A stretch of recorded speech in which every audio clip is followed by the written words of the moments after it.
Bishot Morav et Rabotai, avec la permission de Rabbanim présent,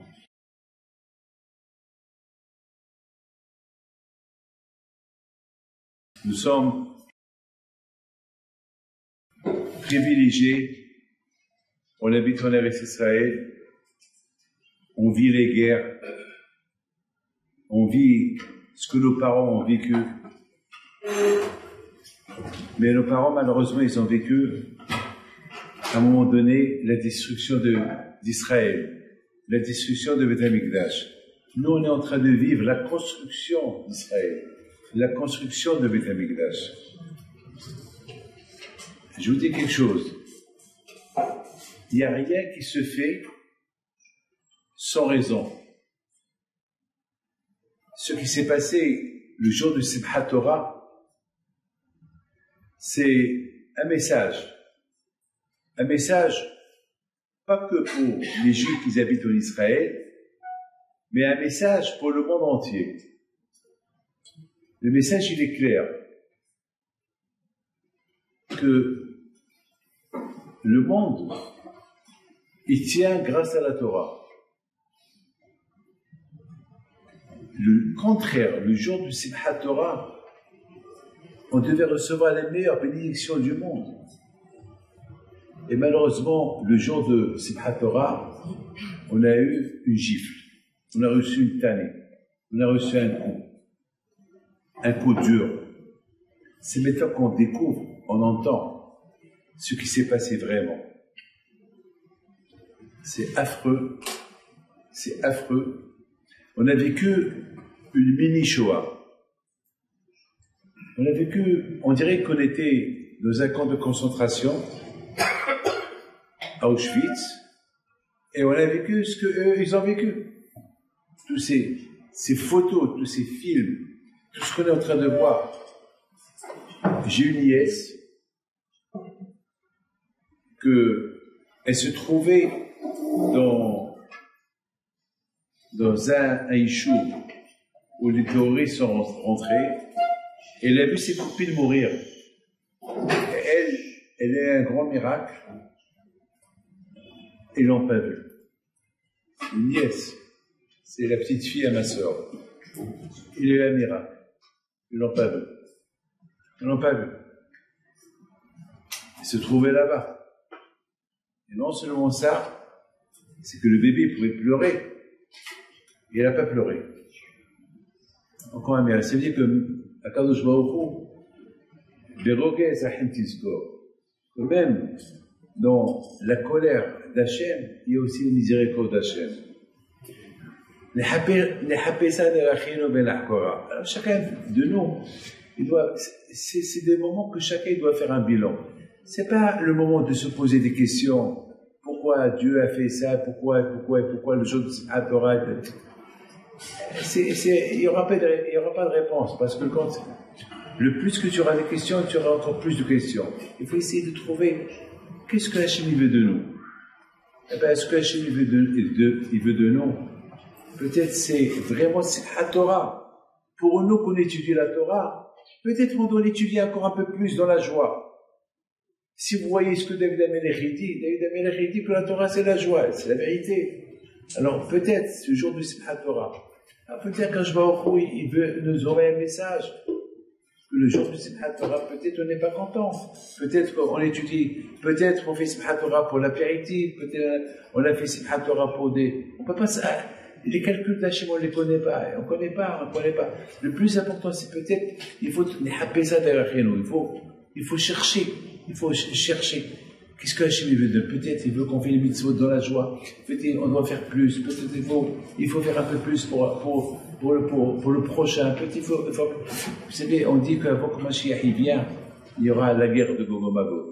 Ben, on est en train de la vivre. On est en train de vivre la guerre de Gog et Magog. Que vous le voulez ou pas, on est en train de la vivre.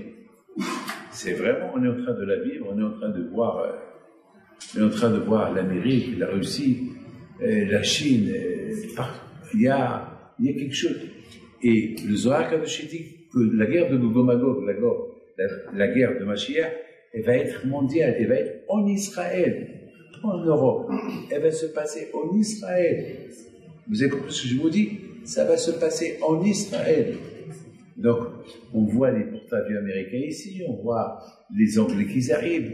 Peut-être les Russes aussi, ils vont marquer leur présence. Peut-être la Chine aussi va marquer sa présence. Et tous, ils veulent venir un tout petit pays. Tout ça pour un tout petit pays. Et une Nikouda. Si vous prenez la carte géographique, Israël, c'est une Nikouda, un petit point, un tout petit point. Tout ce monde-là pour un point.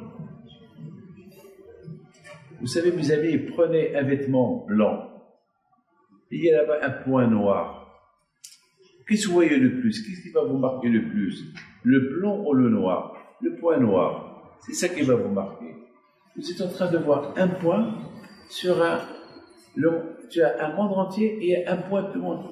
Eh bien, mes amis, de là, vous voyez l'importance qu'Akadosh Baruch Hu donne à Am Israël. Vous voyez, tout cela, c'est pour vous. Et réveillez-vous. Le jour du Simchat Torah, on a reçu une claque, mais de cette claque-là, on a reçu un bonbon. On a reçu une soukriya. On a reçu quelque chose de bon. Lequel, Baruch Hashem, ces terroristes n'ont pas été loin. Grâce à Dieu. Vous imaginez quel carnage, quel massacre il pouvait y avoir. Hachem Ishmor, on dirait que Hachem les a aveuglés. Qu'ils se sont concentrés dans quelques endroits, pas plus. Tout ça pourquoi? Pour nous montrer aussi que je suis là, je suis présent. Vous savez, mes amis, hier, c'était la paracha de Bereshit. Hier. Vous savez, mes amis, que la paracha de Bereshit, elle commence par le début, un début. Moi, je pense que le jour du Simchat Torah, c'est le début de Mashiach. Je pense. C'est un début. À tout, il y a un début. Parce que, je vous dis pourquoi. Parce que, dans cette paracha de Bereshit, on l'a lu quand? On l'a lu à Simchat Torah. À Simchat Torah, on a terminé Vezot Averacha, parce que, vous savez que toute la Torah, on la termine à Simchat Torah. Et on commence le livre de Bereshit. Donc on a terminé, parce que vous savez, la Torah, elle est infinie. Tu termines, tu commences. Tu termines, tu commences. Il n'y a pas tu termines et point final. Une fois, j'étais dans un avion venant de l'Argentine à Paris, et j'oublierai qu'il y a 14 heures de vol, ou 13 heures, je ne peux pas vous dire exactement, il y a une femme qui était assise pas loin, l'avion était presque vide. Donc cette femme-là, elle a commencé à lire un livre, un gros livre. Et elle l'a terminé le matin. Toute la nuit, elle n'a fait que le lire. Et beaucoup de fois, je la regarde, je dis à ma fille, Sarah, tu vois, elle dort pas, à peine si elle a mangé, et chaque fois je regarde, et je vois qu'elle lit. On arrive à Paris. Une fois qu'on est arrivé à Paris, elle a terminé son livre, et je vois sur son visage un sourire qui veut dire, oh, voilà, j'ai terminé le livre. Maintenant, qu'est-ce qu'elle a dans la tête? Je ne peux pas vous dire. Est-ce que le livre était intéressant ou pas? A priori, il était intéressant, parce qu'elle a lu toute la nuit, 12 heures, 13 heures, toute la nuit, elle l'a lu. A priori, c'était un livre intéressant. Mais bon, elle se lève pour partir, alors elle oublie le livre. Alors moi, je lui dis, Madame, vous avez oublié le livre. Elle me regarde, elle me dit, non important, c'est pas important. Alors, je regarde ma fille, je lui dis, toute la nuit, elle dort pas, toute la nuit, elle le lit, pour me dire une phrase, il n'est pas important. Comment? Toute la nuit, elle est réveillée, toute la nuit, elle le lit pour aller. Ah, c'est du faux. Vous savez, la bataille, quelque chose qui est faux, il n'est pas important. Elle-même, elle a réalisé que, dommage pour elle, elle a raté toute une nuit pour lire un livre qui n'est pas important. Notre Torah, elle est importante. Dès qu'on la termine, on ne la met pas de côté. Dès qu'on la termine, qu'est-ce qu'on fait tout de suite? On recommence. Et quand est-ce qu'on recommence? On commence à Simchat Torah. On commence Bereshit à Simchat Torah. On termine la Torah à Simchat Torah. On la recommence à Simchat. Et comment il s'appelle ce jour-là de Simchat Torah? Il s'appelle Shmini Hag Atzeret. C'est quoi Shmini Hag Atzeret? Il s'appelle le huitième. Le huitième jour. Le 8 de qui? On dit 1, 2, 3, 4, 5, 6, 7, 8. Alors, c'est quoi les chiffres qui précèdent ce 8-là? Eh ben, on ne sait pas. Sukkot, a priori, oui. Parce que Sukkot, c'est 7 jours. Et après Sukkot, c'est Simchat Torah. C'est Shmini Hag Atzeret, c'est Simchat Torah. Eh ben, Hachamim te disent non. Le Shmini Hag Atzeret, c'est une fête qu'elle est spéciale. Elle n'a aucun lien avec Sukkot. D'ailleurs, on ne s'assoit pas dans la Soukha. Alors, elle a un lien avec quoi? Sukkot, je sais pourquoi je fais Sukkot. Pessah, je sais pourquoi je fais Pessah. Shavuot, je sais pourquoi je fais Shavuot. Rosh Hashanah, je sais pourquoi je fais Rosh Hashanah. Kippour, je sais pourquoi je fais Kippour. Hanouka, je sais pourquoi je fais Hanouka. Purim, je sais pourquoi. Mais Shmini Hag Atzeret, c'est quoi le but? C'est quoi? Eh ben, on ne sait pas. C'est une fête qu'on ne sait pas. On ne sait pas. On ne sait pas pourquoi on l'a fait. Jusqu'à que Hachem, il vient nous dévoiler un secret. Atso lefanai, ki kasha alay pridati mimchem. Jusqu'à que Hachem, il vient nous dire, ce jour-là, c'est un jour que je ne peux pas me séparer de vous. Après Sukkot, après Hoshana Rabbah, après Rosh Hashanah, après Kippour, après Pessah, après Shavuot, après toutes ces fêtes de toute l'année, ah, c'est dur pour moi de me séparer de vous. Je veux encore qu'on reste avec vous. Je veux encore vous m'ajouter un jour. Et quel jour il veut nous ajouter? Vous savez quel jour? Il s'appelle Shmini. Vous savez quoi Shmini? Le huitième. Vous savez ce qu'est le chiffre 8? Le chiffre 8, c'est Olam Haba. Hachem, il a créé le monde en 7 jours, en 6 jours. Dimanche, lundi, mardi, mercredi, jeudi, vendredi, samedi, Hachem, il se reposait. Et le huitième, c'est l'autre monde. Parce que ces 7 jours, ils sont que dans ce monde-là. L'autre monde, il s'appelle Olam Shekuloto. L'autre monde, il s'appelle un monde qui s'appelle bien. Un monde qu'on n'a pas vu. Un monde qui s'appelle Olam Hashmini. D'ailleurs, même lorsque Moshe Rabbeinu, il a inauguré le Mishkan dans le désert, c'est écrit Vayi Bayom Hashmini. La Shekhina, elle est descendue le 8e jour. Pourquoi le 8e jour? Parce que Rabotai, le 8e qui représente l'autre monde, le 8e qui représente l'autre monde qui s'appelle Olam Hashmini. Et vous savez, Rabotai, chacun de nous, vous, moi, vous, chacun ici, il a en lui une partie du 8e. Parce qu'on a la Neshama. Et la Neshama, c'est les mêmes lettres de Shemona. Et Shemona, c'est la même lettre de Neshama. On a en nous une Neshama. Et cette Neshama, elle fait partie de Hakadosh Baruch Hu. Lorsque Hachem, il a créé Adam Arishon, il l'a créé dans ce monde-là. Mais il l'a collé avec l'autre monde. Il lui a mis une Neshama. Il a envoyé en Adam Arishon quelque chose de lui, une partie de lui, une partie de Hakadosh Baruch Hu. C'est la Neshama.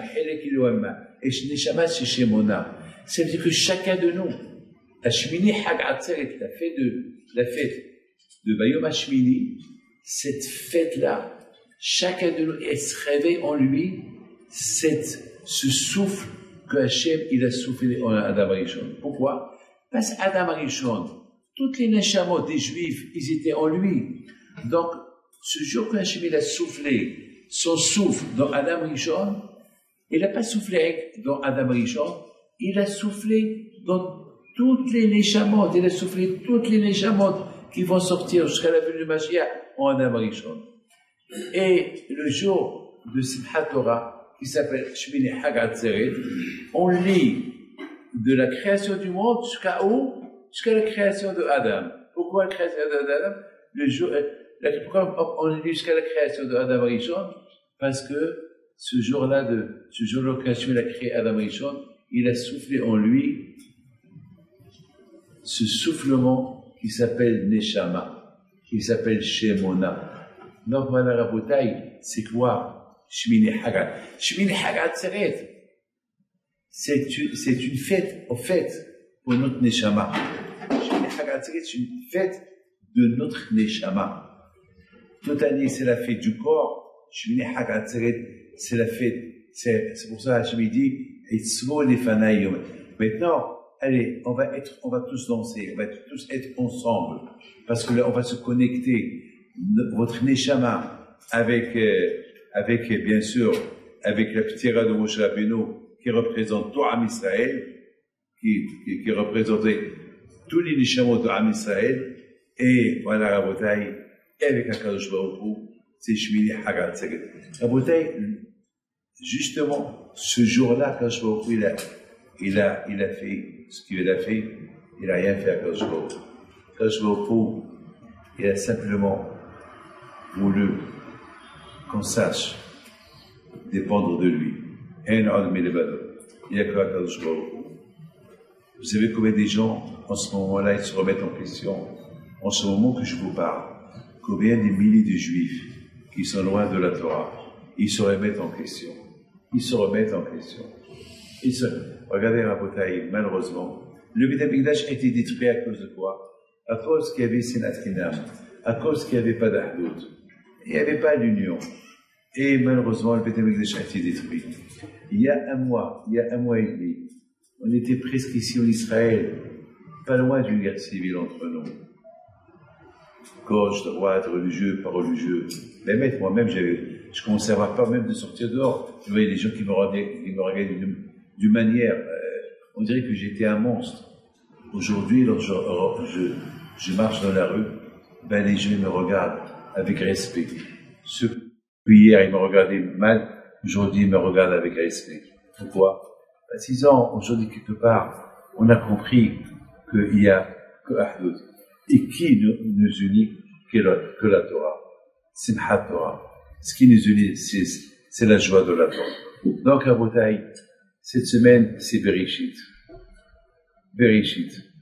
Le début. Le début, le début de la Géoula. Pour moi, parce que la Géoula, elle va venir grâce à la Torah. Le Rahim HaKadosh, il dit, il apporte un midrash, il dit que la première Géoula, elle était à cause d'Abraham Avinu. La deuxième, elle était à cause de Yitzhak. La troisième était à cause de Yaakov. Et la quatrième, c'est là où on vit maintenant. Alors, il dit, c'est grâce à Moshe. Alors, Rahim HaKadosh se pose une question. Il dit, alors, si c'est grâce à Moshe Rabbeinu, pourquoi il n'est pas convenu Mashiach? Si Moshe Rabbeinu, c'est quelqu'un qui a toujours prié pour nous. Alors, pourquoi il dit? Et qu'est-ce qu'il dit, Rahim HaKadosh? Il dit que Moshe Rabbeinu, il veut pas réveiller la Géoula si on s'attache pas beaucoup à la Torah. Donc, ça s'est passé à Simchat Torah, au moment que tout le monde danse autour de la Torah. Peut-être on n'a pas assez dansé, peut-être on n'a pas fait assez, peut-être on n'a pas fait assez. Alors, peut-être ça, avec les d'Hachem, ça va nous réveiller, Be'ezat Hashem, pour s'attacher à Kadosh Baruch Hu. Et c'est grâce, on arrivera à la vraie Simchat Torah, Be'ezat Hashem. Vous savez, mes amis, la semaine dernière, j'ai été dans un institut, quelque part ici en Israël, et j'ai vu ce que j'ai vu. Je voudrais la parole d'honneur. Jusqu'à maintenant, regardez mon visage, je dors pas, j'arrive pas à dormir. J'ai encore des images, des images que j'ai vues. J'ai jamais vu dans ma vie plus de 2 corps. Une fois, j'ai vu 2 corps. Les 2 personnes qui sont mortes, un couple qui est mort au Maroc dans un attentat, et ils ont enterré en Israël il y a 5, 6, 7 ans, je me rappelle bien. C'est la seule fois que j'ai vu 2 corps dans ma vie.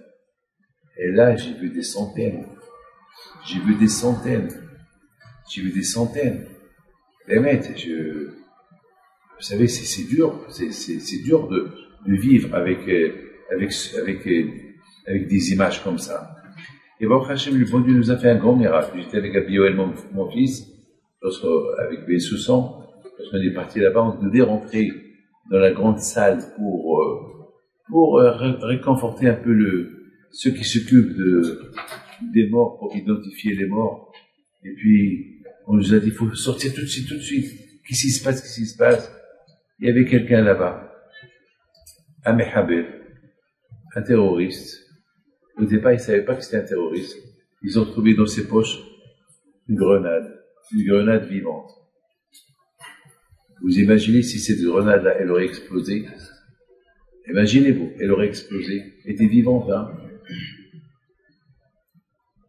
Pour vous dire, même après la mort, on a échappé à la mort. Voilà la bataille. Chacun de nous, il doit on est dans un Bereshit. On est maintenant dans un début. Et si Dieu, c'est le début de la venue de Mashiach, pour moi, je suis convaincu. On est un début. Et n'oublie pas que Hachamim disent, en arabe on dit, Abiyad Yahdar, Abiyad Ma'ahdaz. Heureux ceux qui vont vivre la venue de Mashiach, et heureux ceux qui vont pas la vivre. Pourquoi? Parce que ça va être dur. Ça va être très dur. Mais, il y a toujours ce mais-là.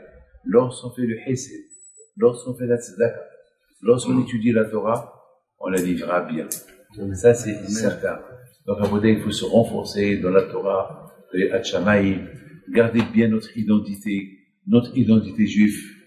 Il ne faut pas l'oublier, cette identité que nous avons au Hachem. Mais notre identité, elle devient une identité tamponnée, comme un passeport avec une photo, avec un nom, lorsqu'elle est accompagnée de la Torah, l'Aïmouna. On se renforce. Renforcez vos enfants. Je sais qu'ils doivent avoir peur avec tout ce qu'ils entendent, Hachem Ishmo, les sirènes, tout ça. Alors, il faut leur raconter des histoires de tzadikim. Il faut leur faire un peu de musique. Un peu de musique comme ça, et qui chante un peu de musique, bien sûr, une musique de Torah. Et bien sûr, vous savez, du matin au soir. Voilà. J'ai ici dans ma poche.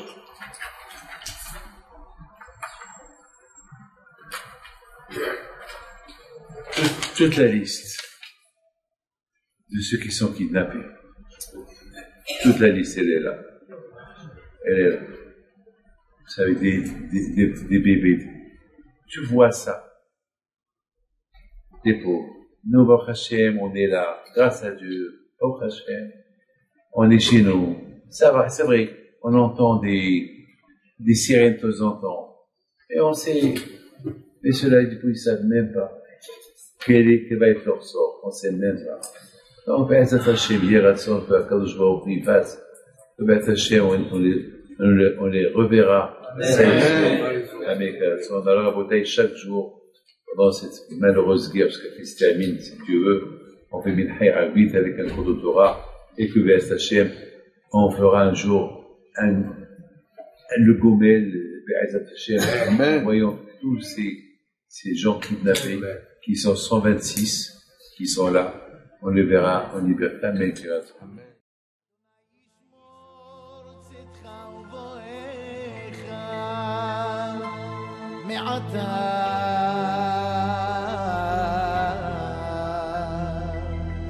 ועד עולם